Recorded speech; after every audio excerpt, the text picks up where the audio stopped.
ఏమే కార్తీక డల్గా వస్తా ఉండవా? వరకు పని చేయించింది మా అమ్మ. అప్పచ్చికి డబ్బులు లేదు బాలరాజు. అమ్మ అయ్యో ఈ చుట్టుపక్కల అప్పచ్చికి డబ్బులు లేదా? నేను ఇస్తాను తల్లి. నీకే కూడు లేకుండా మా ఇంటికాడ అడుక్కుంటుంటావు బాలరాజు. నువ్వేమిస్తావా? కార్తీక నన్ను తక్కువ అంచనా వేయబాక. నేను తలుచుకున్నాను అనుకో, అప్పచ్చులు సరళగా తీసుకొచ్చి నీ మెడలో తగిలిచ్చేస్తా. నీ భార్య మెడలో తాలుబుట్టు కుదువ పెట్టి తాగినావు కదరా నా బట్ట. మేయ్, నా భార్య మెడలో తాలిబొట్టు కుదవబెట్టి నేను ఎప్పుడు తాగినా? ఆ తాలిబొట్టు కుదవబెట్టిన డబ్బులతో నా భార్య వాళ్ళ అమ్మగారి ఇంటికాడ ఒక స్థలం కొనింది.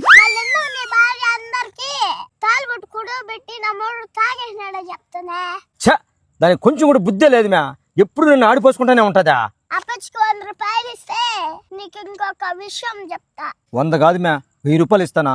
ఏందో చెప్పు మ్యా. నువ్వు పక్క ఊర్లో ఇంకొక దాన్ని పెట్టుకున్నది నీ భార్యకి తెలిసి. ఓయమ్మా, ఇంకేం చేసేది నాయనా?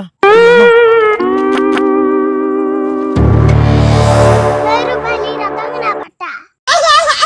అబ్బా, నా భార్య టార్చర్ కన్నా నీది పెద్ద టార్చర్ అయిపోయింది కదా మ్యా. 1000 రూపాయలు ఇస్తావా? బండి పగలు కొట్టేయమంటావా? పగలు కూడా పగలు కొడతావు తల్లి. ఇందా 1000 రూపాయలు. ఏం చేసేది నాయన, ఏం చేసేది? కర్మ కూడా బాలరాజు. కర్మ. ఎవిరా ఉపయోగం దేశానికి నీ వల్ల? ఏదన్నా పని చేసుకోరా బేవకు.